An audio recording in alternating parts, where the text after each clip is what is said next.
Quem já foi ministrado aqui na hora do louvor? Quem já podia ir embora ministrado? Só que se você puder aguentar mais um pouquinho, tem um pouquinho mais de palavra, amém? Mas verdadeiramente nós já fomos ministrados, amém? Sobre fé e confiança em Deus, glória a Deus. Não tem nenhuma das canções que foram tocadas aqui que não tenham a ver com a mensagem de hoje.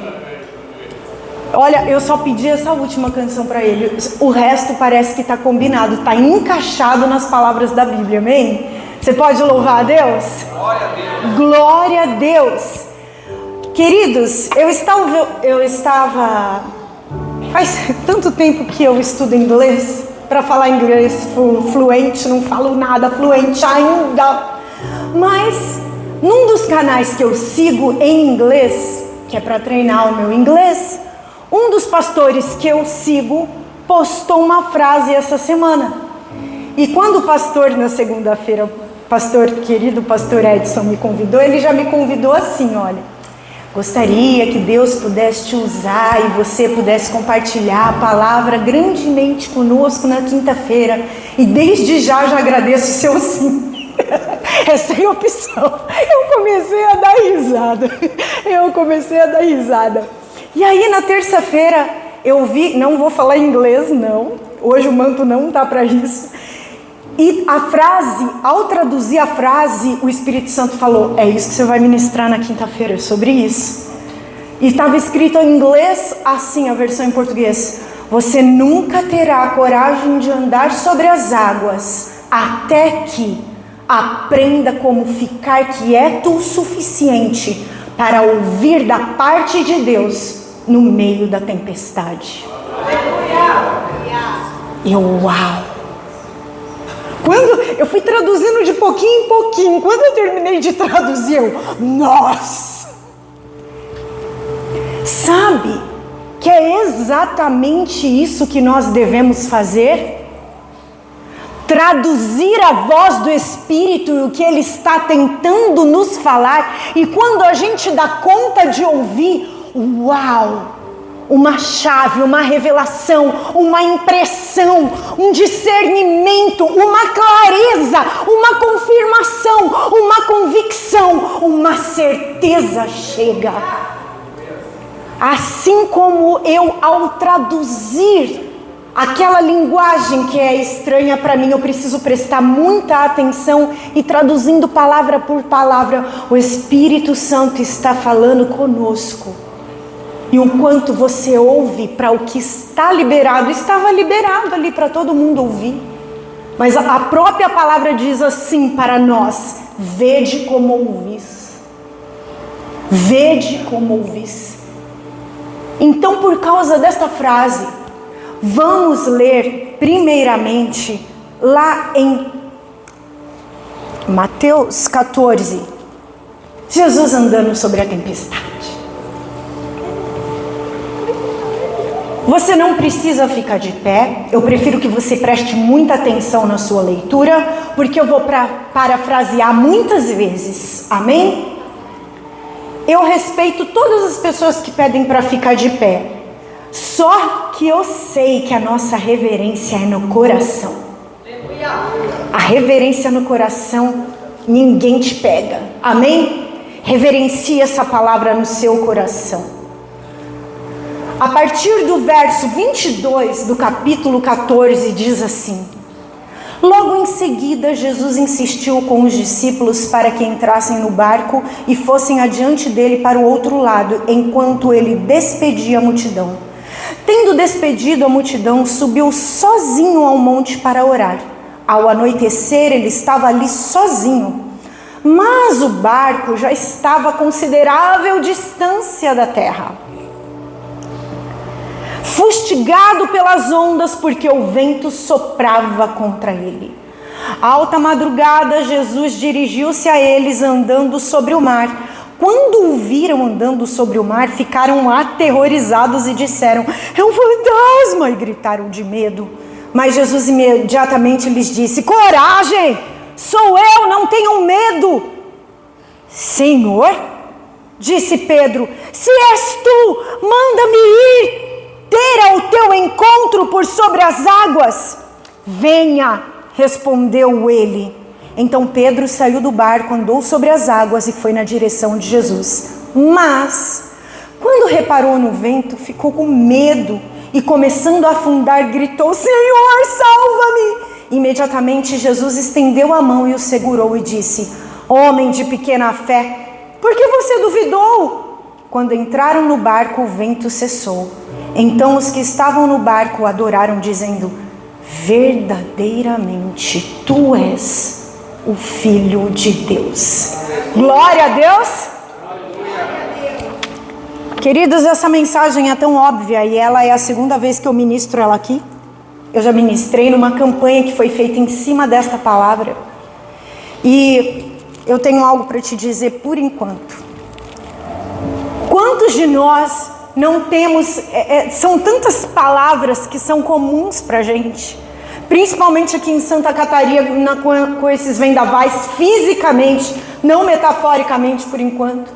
A gente sabe que é um vento forte, uma chuva forte e um despencar de águas aqui em Santa Catarina, uma tromba d'água. E agora estamos assistindo nos canais cidades submersas pela água. Dá para brincar com o poder dos ventos e das águas? E às vezes isso acontece nas nossas vidas. Eu não sei se você pode trazer à memória situações da sua vida que fazem você fazer uma analogia, a comparação, quando o vento soprou na sua casa. O vento, ele ainda não é a chuva, ele ainda não é a destruição, mas ele é um aviso. E às vezes o vento vem em formato de medo na nossa mente, soprando algo bem ruim, sussurrando o som dele. Ninguém ouve os nossos medos e eles estão lá. Se a gente não sucumbir, uma voz, um sussurro, um vendaval interno, a gente é sucumbido por esse vendaval que diariamente se levanta contra a consciência e a confiança do conhecimento do que nós somos, do que nós temos e do que nós podemos em Cristo Jesus. Mesmo sendo herdeiros e tão poderosos em Cristo, vozes contrárias no mundo material nos dizem que a gente não é o que realmente somos, que não herdaremos o que realmente fomos criados para herdar e que não seremos o que realmente fomos criados para ser. E aí vem a palavra é o verbo vivo, é o próprio Jesus, me chamando e te chamando de Pedro. Às vezes a gente grita. Quantas vezes eu não abafei o meu choro na casa dos meus pais, fechando a porta do meu quarto, colocando um som ligado, indo chorar no chuveiro, porque eu precisava chorar alto, eu precisava prantear. E eu liguei o chuveiro, só que eu não sei o que era da minha vizinha, porque a cozinha dela dava para o meu banheiro. Eu não sei o que ela pensa de mim até hoje, mas ela já deve ter ouvido o meu choro, mas ela também já ouviu a minha adoração. Eu lembro que quando eu vou para a casa da minha mãe, ela fala: eu sei quando você vem para Campinas, porque eu ouço o som da sua voz na minha casa. E isso é uma alegria para mim, porque eu sei que o som que ela ouve, se é capaz de ouvir o som da minha voz, é porque eu estou cantando lá naquele banheiro que dá para a casa dela. E eu, várias vezes, o vento, as ondas, a alta madrugada, ela nos fala de tempos sem visão, que você não enxerga nada. A alta madrugada é a parte mais escura da noite. Quando você ora e não ouve, quando você pede para Deus uma revelação, parece que você lê a Bíblia e não está entendendo o que Deus está falando. A tua frequência está desconectada. O medo está lá, porque são tantas circunstâncias te falando. O vento alto, a madrugada, o barco sozinho, a situação do barco está sozinho. A situação do barco está na água e não em terra. Quando todas as suas seguranças, bengalas, são tiradas. Eu lembro que quando eu comecei a minha vida missionária itinerante, a minha mãe, que me achava louca ao quadrado, ela fez eu prometer para ela que eu ia levar o cartão de crédito dela se eu precisasse de qualquer coisa. Realmente eu precisei, só que graças a Deus todo mês eu pagava aquela bendita fatura para honrar o meu Deus que tinha me enviado. Amém? E eu chamava aquele cartão de bengala. Um dia eu devolvi a bengala. Eu falei para Deus, eu não vou mais usar a bengala da minha mãe. Se você me mandou para essa terra me prover, é uma outra história. Aconteceu um grande milagre na minha vida e uma reviravolta. E todas as minhas contas foram pagas de maneira radical. Eu tenho algo para te dizer, já vai anotando, guardando aí. Uma fé radical traz um mover radical da parte de Deus. Você não vai poder mudar. Deus está falando aqui, gente. Deus está falando essa mensagem desde que o Emerson abriu o culto. Cuidado com as palavras que saem da tua boca. Pode ser a escassez que for, a doença que for, o diagnóstico que for, a impressão que for. Você pode estar se sentindo fraco, se sentindo ninguém, não compreendendo o seu propósito. Não deixa o mundo espiritual ouvir da tua boca isso. Sinta, mas não diga, porque a canção disse: eu não vivo do que vejo, mas eu vivo do que creio. O que é que Deus fala a teu respeito? Diga isso. As palavras de Deus são sentenças absolutas. As tuas vão virar sentenças se você começar a acreditar nelas. O outro, Satanás, gente, ele é um arrombador de porta e um oportunista. Diga, cuidado, hein? Satanás é oportunista. Diga para o seu vizinho, cuidado, Satanás é oportunista. Ele aproveitou a rica oportunidade do Emerson falar a palavra tombo, queda. Nunca mais eu caí. Falou cair. Ele levou um capote. No meio da avenida, a irmã Vera foi testemunha. Ligou lá em casa. O André, irmão da Vera. Marido da Vera. Irmão em Cristo, vai. Mas, marido. Oi, irmão Emerson, tá tudo bem? Porque a Vera teve a impressão que te viu caindo lá no meio da rua. Ainda teve testemunha. Sabe por que Deus faz isso? Para marcar a tua alma e você não esquecer a liçãozinha que Ele quer ensinar. Até essa cicatriz sair, mas esse homem não vai abrir a boca para falar besteira. Mais nada. E a gente conversando lá em casa, realmente, o mundo espiritual não entende ironia nem brincadeira. O mundo espiritual entende palavras. E ele vai pegando o que vai soltando. Vento, chuva, medo, guarda-chuva, raio, trovão. Ai, que ruim. Ai, eu estou me sentindo assim. E o mundo espiritual pegando as suas palavras e gerando vida. O que sai da tua boca, porque você é imagem e semelhança de Deus. E você é um ser criativo por natureza. Por natureza. Você não faz força nenhuma, a tua boca está criando tudo o tempo inteiro. Por que eu não saio dessa situação que eu estou? Só é você rebobinar a fita e lembrar tudo que você falou e como se você se posicionou até o dia de hoje em relação a essa situação que você não está gostando. Porque na hora que você se posicionar e mudar a fala, muda tudo. Fala pro teu vizinho, você está perdendo tempo, muda tudo, abre essa tua boca direito.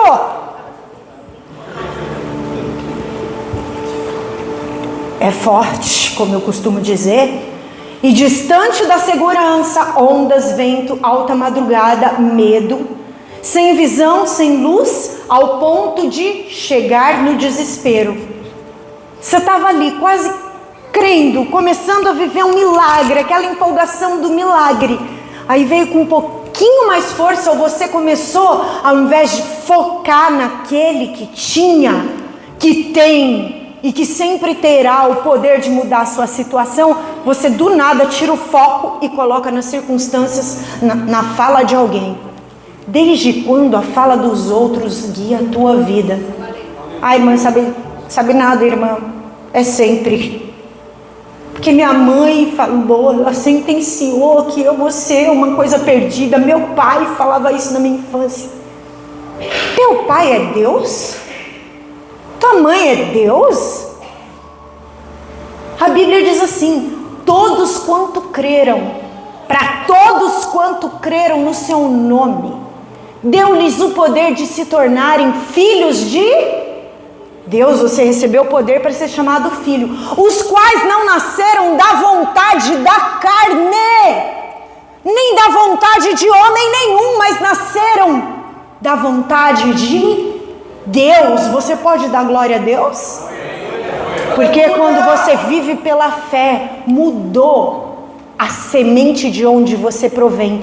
Pela fé você é inserido na videira verdadeira, e você tem direito a nada menos, nada mais que vida. Olha o nome de onde você foi enxertado: videira. Éramos oliveira brava, dominados e escravos do pecado. Fui enxertado na videira. Aquela vida começa a transformar o ramo de oliveira bravo que eu sou. E o que acontece? Ao invés de eu dar o fruto da oliveira brava, por causa da seiva que passa dentro de mim, eu dou o fruto da videira. Eu sou um ramo enxertado, e eu dou o fruto da videira, porque fui enxertado na vida da videira. Você pode dar glória a Deus? Sabe, eu não sei quais são os assuntos que vieram à sua memória. Tem um exemplo na Bíblia de um cara. Eu queria nunca me identificar com esse homem. Eu lembro que quando eu estava aprendendo sobre fé, a gente usava todos os argumentos do mundo para falar que foi rápido o que aconteceu com esse homem. Tem uma história lá no Velho Testamento. Abre aí sua Bíblia em Jó 38. O nosso amigo Jó.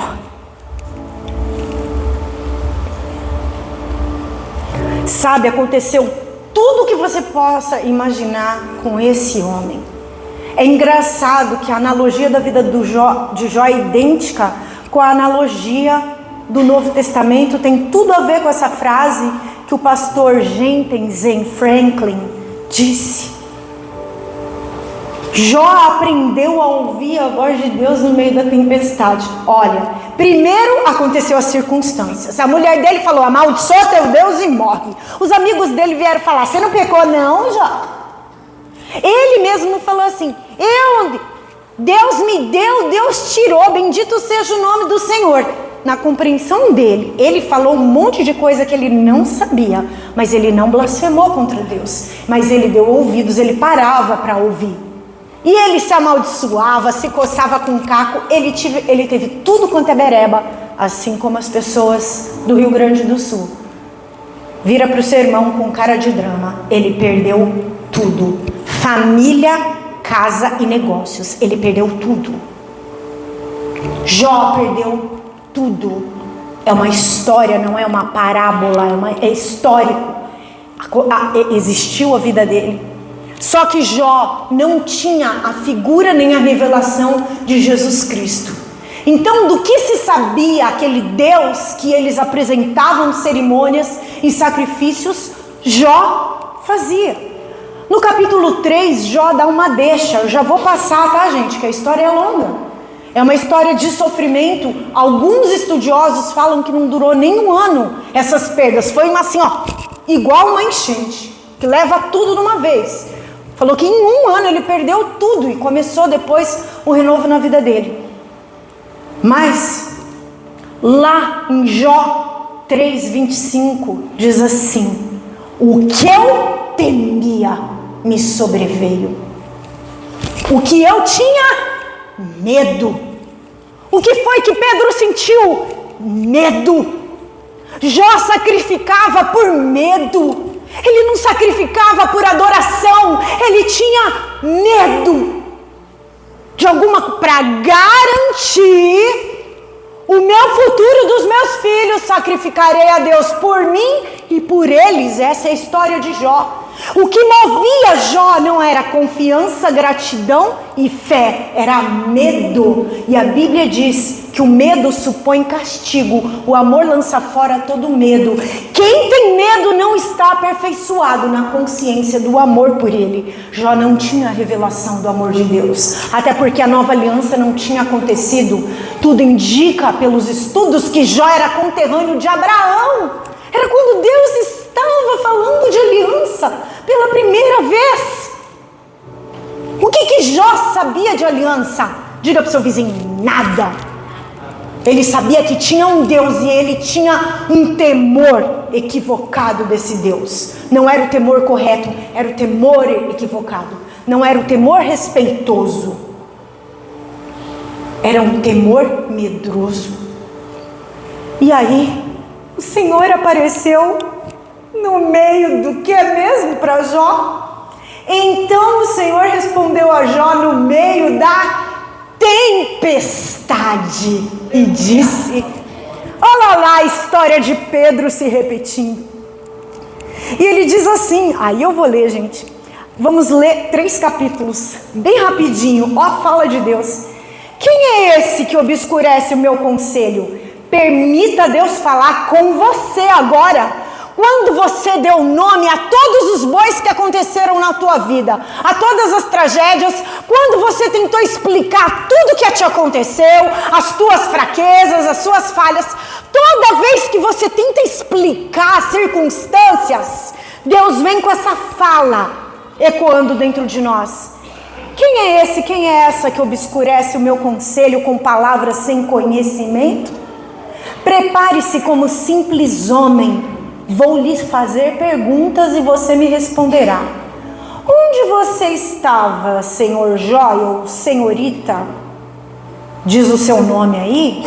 Quando lancei os alicerces da terra? Responda-me se é que você sabe tanto. Quem marcou os limites das suas dimensões? Talvez você saiba. E quem estendeu sobre ela a linha de medir? E os seus fundamentos sobre o que foram postos? E quem colocou sua pedra de esquina enquanto as estrelas matutinas juntas cantavam e todos os anjos se regozijavam enquanto eu criava tudo? Já que você sabe tanto, aí vai pro... Gente, isso aqui, eu tive a revelação desse livro, foi no ano de 2012. Mas eu chorei. Eu falei, eu sou igualzinho Jó, né, Espírito Santo? Igual que nem. Eu misericórdia que um dia o Senhor mude a minha sorte. Aí, olha só o verso, capítulo 40, a partir do 1. Disse ainda o Senhor a Jó: aquele que contende com o Todo-Poderoso poderá repreendê-lo? Que responda a Deus aquele que o acusa? Então Jó respondeu ao Senhor: ai, eu sou indigno, como eu posso responder-te? Põe a mão sobre a minha boca. Olha, ó. Falei uma vez, mas não tenho resposta. Sim, 2 vezes, mas não direi mais nada. Depois o Senhor falou a Jó no meio da tempestade: prepare-se como simples homem que é. Eu lhe farei perguntas e você responderá. Você vai pôr em dúvida a minha justiça? Vai condenar-me para justificar-se? Você vai colocar em descrédito o meu poder para justificar a tua incredulidade, dona Meli? Você fala que eu te esqueci, mas você um dia sequer da tua vida não consegue passar 24 horas posicionada na minha palavra e vem falar para mim, o Deus eterno, que eu sou infiel. Até quando, Deus? Quantas vezes eu fiz essa oração? Até quando você parar de ser incrédula e confiar e começar a viver todo o conhecimento que você tem? Porque você vai na igreja para quê? Para sentar no banco, voltar para casa e continuar igual? Aleluia! Adorne-se então. Você vai pôr em dúvida a minha justiça? Vai condenar-me para justificar-se? Seu braço é como o de Deus e sua voz pode trovejar como a dele? Adorne-se então de esplendor e glória e vista-se de majestade e honra como Deus. Derrame a fúria da sua ira, olhe para todo o orgulhoso e lance-o por terra. Olhe para todo o orgulhoso e humilhe, esmague os ímpios onde estiverem. Enterre-os todos juntos no pó, encubra o rosto deles no túmulo. Então admitirei que a tua mão direita pode salvar você. Então senta na minha cadeira, Jó, de Criador do universo, já que você sabe tanto. No capítulo 42, olha em qual situação que se acha a redenção, e é disso que o pastor Jentezen Franklin estava falando. Você nunca terá coragem de andar sobre as águas até que aprenda a ficar calado. Lembra o que Jó falou? Eu falei uma vez. Não é verdade, eu falei mais que uma, eu falei duas, mas agora eu vou calar a minha boca. Até que fique quieto o suficiente para ouvir de Deus a sua direção no meio da tempestade. E aí, quando você ouvir a direção dele, você vai falar ou você vai fazer alguma coisa? Diga, você vai fazer alguma coisa. Você não vai falar nada, você vai agir de acordo com o que ele te falar. Porque tem uma frase que a gente usa, estou quase colocando um banner na nossa casa, porque a nossa casa chama essa frase: a bênção está na obediência. A gente fala isso para todo mundo, é a nossa vida. A bênção está na obediência. Obedece, não importa o que Deus falou. É coisa doida, é coisa simples, não faz sentido, não tem lógica. Obedece o que Deus te falou, mesmo que não faça sentido nenhum. No capítulo 42, aí ele abre a boca para responder. Então, respondeu Jó, depois de tomar uma lambada desde o capítulo 38. Eu não li tudo, mas a bronca que ele toma, gente, até você derrete se você ler. Eu sei que tudo podes fazer, Senhor. Nenhum dos teus planos serão frustrados. Tu perguntaste para mim lá: quem é esse que obscurece o meu conselho sem conhecimento? É certo, eu falei coisas que eu não entendia. Coisas maravilhosas que eu não poderia saber. Tu disseste, agora escute e eu falarei. Vou fazer-lhe perguntas e você me responderá. Meus ouvidos já tinham ouvido a teu respeito. Mas agora, depois que você me apareceu no meio da tempestade, eu calei a minha boca, os meus olhos te veem. Por isso menosprezo a mim mesmo e me arrependo no pó e na cinza. Deus vai falar o que ele deve fazer em relação aos amigos dele, e Deus manda ele levantar uma intercessão para que Deus possa abençoar aqueles homens que deram falso testemunho do caráter de Deus. Olha como isso é sério. Quando você não sabe o que está acontecendo, não fale foi da vontade de Deus. Deus quis assim. Só corrigindo, Deus não destruiu, com todo respeito, meu amor, Deus não mandou chuvas para o Rio Grande do Sul. O homem está em legalidade. Tudo que destrói vem do destruidor. Tudo que é criação vem do Criador. Aquelas águas acontecem por causa que as pessoas, por ganância, constroem e fazem coisas que Deus não pediu para elas fazerem. E aqueles lugares, se as pessoas ouvissem de Deus, elas não construiriam suas casas naqueles lugares. Se as pessoas ouvissem de Deus, os planejamentos das cidades seriam diferentes. Vocês podem ter certeza, ninguém estaria em risco, porque Deus é a nossa firme segurança. Eu lembro de uma vez que eu tive uma visão. Eu e meu marido estávamos numa igreja e eu tive uma visão ali.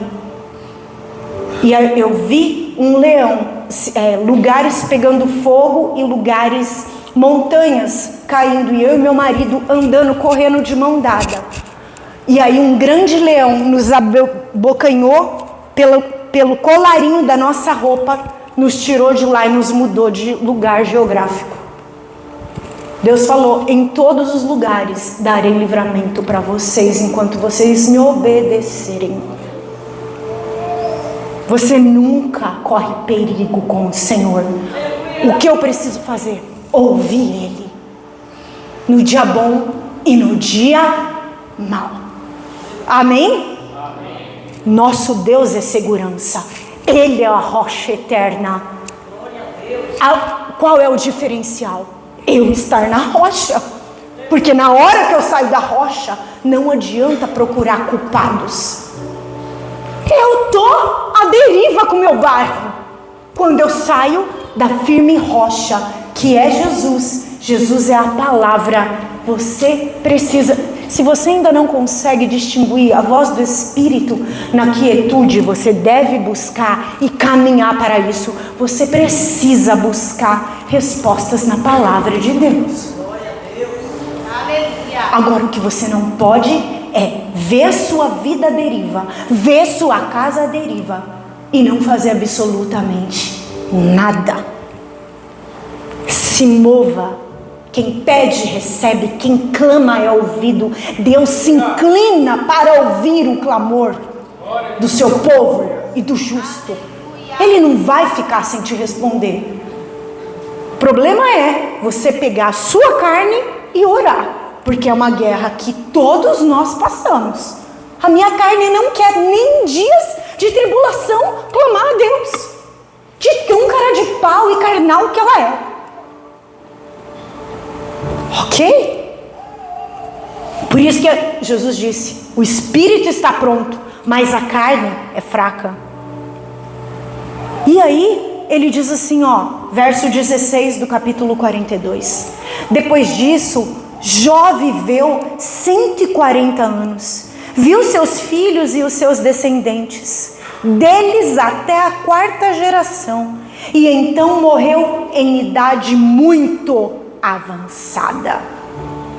E aqui diz que Deus devolveu tudo para Jó: filhos, casa, bens, patrimônio, de maneira dobrada. Porque depois que ele teve encontro com Deus na tempestade, ele passou a olhar Deus diferente. É impossível você falar de Deus errado depois que você tem um encontro com Ele. Você nunca mais vai falar qualquer coisa a respeito do Senhor. O temor brota. Aí sabe que eu lembro de Paulo e Silas na prisão. Sabe, tem um provérbio. Deixa eu ver se eu anotei ele aqui. Anotei sim. Gente, vocês ministraram tudo que está nessa mensagem. Glória a Deus. Provérbios 25 a gente está encerrando, tá? Provérbios 25.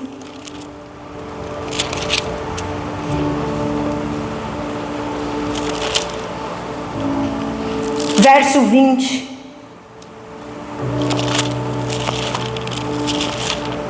Você já leu nessas alturas e eu passei batido aqui. Mas eu vou ler, tá? Para ficar registrado. Como tirar a própria roupa num dia de frio é gostoso, gente? Não. Ou derramar vinagre numa ferida é bom? Não. É cantar com o coração entristecido. Essa é a prova da nossa fé. E é essa música que a minha vizinha escutava. Porque toda vez que eu cantava no banheiro é porque eu estava chorando. É porque eu não queria que ninguém ouvisse na minha casa. Aí o Espírito Santo pegava o meu choro e me levava a cantar. E a única música, gente, eu já cantei essa música eu acho que mais de 1000 vezes na minha vida. A única música que eu conseguia cantar era Ele, a Glória. Toda vez que eu estou em tribulação, eu falei, diabo, Então você vai ouvir eu glorificando Deus. E aí começa, porque dele e por ele, a ele é a glória. E o céu desce. É a ele a glória. Eu não estou entendendo nada, minha carne está gritando. Só que é como vinagre na ferida. E aí eu lembro de Paulo e Silas na prisão.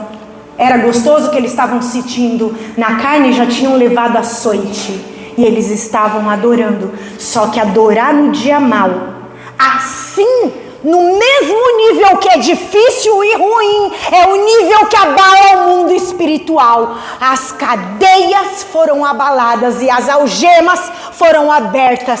Porque homens adoraram em meio à tribulação. O que você vai fazer no dia mau? Não justifique com respostas ignorantes a tua tribulação. Adore a Deus. Eu não entendo, o teu caráter é bom, o problema está comigo. Eu que não estou entendendo o que é para eu fazer. Quer andar nas águas? Ouça de Deus no meio da tempestade. Você vai andar nas águas e Ele vai falar, vem até aqui desse jeito. Vem até aqui de tal maneira. Vem aqui com tal posicionamento. Fale assim, vá ali. Faça desse jeito, vá acolá.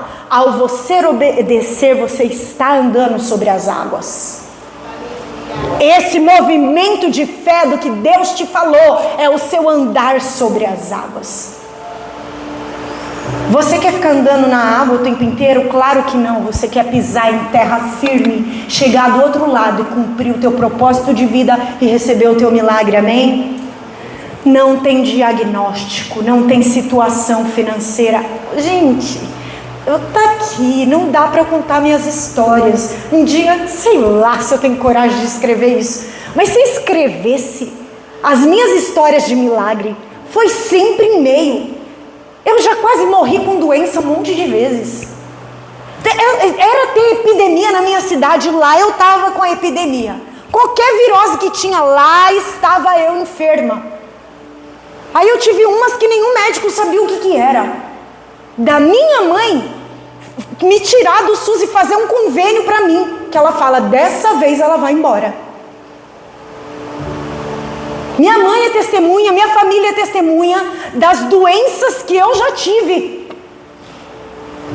O irmão Gene, que estava aqui, ele falou, Satanás tentou te parar várias vezes, hein, moça, eu não te conheço. Ele tentou fazer de tudo para calar a tua voz. E ele não conseguiu. Aí ele falou uma promessa, falou assim, olha, o deserto da tua vida acabou, viu? Eu quase assim, oh, aleluia. Eu estava tendo um treco. Eu, ufa, ai, glória. Porque eu nem sei o que é não viver em deserto. Aí você fala, irmão, mas você não tem cara de que vive em deserto. Graças a Deus eu sei fazer maquiagem e escovar o cabelo. Então você nunca sabe se eu estou bem ou não. Amém? Amém. Mas esse moço aqui sabe. E a minha família sabe. Quem anda com você sabe. Amém? Quantos aqui, a partir de agora, vão ser o instrumento de milagres e a tua família vai testemunhar o que Deus fez na tua vida, porque você vai chegar na tua casa e falar, foi mal, Deus, falei de coisas que eu não sabia, demasiadamente grandes para mim, eu não entendi o teu propósito, e eu queria que você me explicasse tudo, mas você não é um homem de explicar tudo, então tá bom. Então eu só vou fazer o que você mandar, porque você é Deus e o homem sou eu. Amém? Não peça explicação para Deus, não tente explicar Ele que nem Jó fez. Fique quieto e obedeça e veja Deus agir, porque Ele foi glorificado na vida de Jó e Ele quer ser glorificado. Qual é o diferencial? A tempestade vem para Ele te chamar a atenção, porque desde o Éden fomos criados para comunhão com Ele e ignoramos a doce e poderosa presença do Espírito. Será que você pode incluir isso na sua rotina? Eu fico envergonhada quando eu prefiro limpar o chão da minha casa, inventar uma faxina nova, lavar um vidro novo ao invés de ficar descansando na presença. Eu mesmo tenho vergonha das coisas que eu troco por Deus. Eu prefiro lavar mais um pouco de roupa, deixar um pouco mais limpo o negócio e fazer o jardim do que escutar a voz de Deus. Ele é tão misericordioso que Ele fala comigo naquela bendita área de serviço. Ele é tão misericordioso que Ele fala comigo quando eu estou fazendo o jardim. Ele é tão misericordioso que Ele fala comigo quando eu estou passando pano na casa. Para ouvir a voz de Deus. E Ele é tão misericordioso que Ele espera vez por vez eu obedecer. E repete, e fala, eu já não te falei, estou esperando você obedecer. Deus é bom, Ele é misericordioso, Ele é maravilhoso. Quantos aqui entenderam essa palavra de hoje? Você não vai mais ter medo de tempestade, você vai, tempestade veio, é hora de ouvir a voz de Deus para o meu milagre acontecer. Amém? Glória a Deus. Eu tenho que fazer essa pergunta, tem pessoas enfermas aqui? Tem alguém que está com alguma doença? Tem alguém que está com alguma dessas epidemias? Alguém que está com febre? Vem aqui, irmão, eu vou orar por você. Tem mais alguém? Alguém que está com qualquer tipo de dor?